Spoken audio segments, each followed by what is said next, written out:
What's up and welcome back to Interpreting the Stars, where today I'm talking about the live-action cartoon film Looney Tunes Back in Action.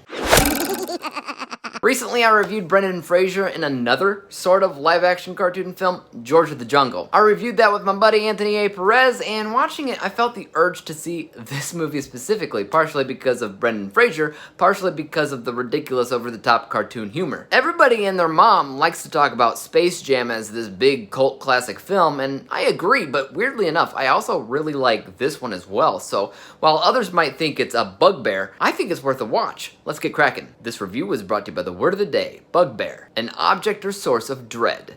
Looney Tunes Back in Action focuses on DJ Drake, the son of the famous movie star and secret spy Damian Drake, a man that has recently gone missing. His father's disappearance prompts DJ to locate the famed blue monkey diamond that is foretold to transform people into monkeys and vice versa. He of course can't do it alone, so he teams up with Bugs Bunny, Daffy Duck, and the rest of the Looney Tunes gang as they set off to save the day. It's easy to think about Space Jam when you watch this movie because the same rules apply. This is a film that takes place in our real world, which just so happens to include cartoon characters as well. It's more of a spiritual sequel though, because it has no ties to Space Jam other than a cameo from Michael Jordan who says, "Let's do some drills." That of course is great, but this is a standalone story that's even more meta than Space Jam, because the Looney Tunes are all Hollywood stars. They play themselves, but they're all actors, and the entire world is very familiar with their existence, which was not the case in Space Jam.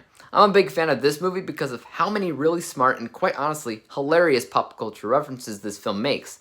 Just listing them all off in this review would take forever. It's a constant thing from beginning to end. Damian Drake, for instance, is played by Timothy Dalton, who of course was a James Bond actor that played in License to Kill, for example, and that's basically what Damian Drake is. He's a super spy with a license to spy, as they say in this film. Brendan Fraser's character DJ talks about how he's the stuntman for the Mummy movies and how he's in those films more than Brendan Fraser is. There's references to Doctor Who, Lethal Weapon, Psycho, Indiana Jones, various monster movies from the 50s. The Pink Panther is also clearly the inspiration for the Blue Monkey, and so many other references. It's non-stop. I also really like the sequence in the Louvre in Paris where Daffy, Bugs, and Elmer Fudd go hopping from painting to painting to painting. It's really artistic, creative, and funny. There's also plenty of innuendo moments in this film for parents to enjoy watching with their kids.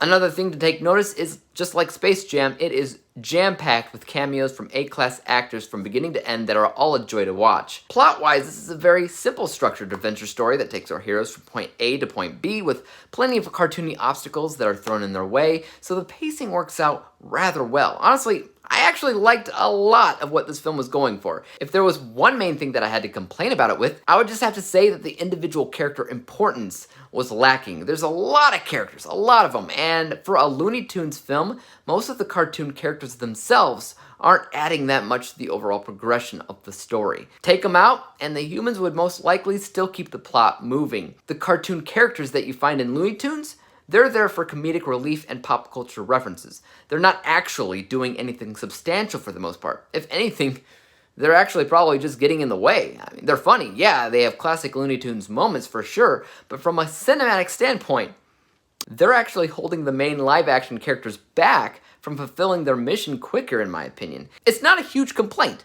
but it does hold a bit of merit when you look at the end score, so let's take a look at that for a second. From an unbiased technical level, I appreciated a lot of the graphics that went into the animation of the Looney Tunes themselves. I like the pop culture references, the wide assortment of characters, all of which are really memorable, but the individual importance of each character is hard to ignore when the Looney Tunes themselves don't hold that much importance.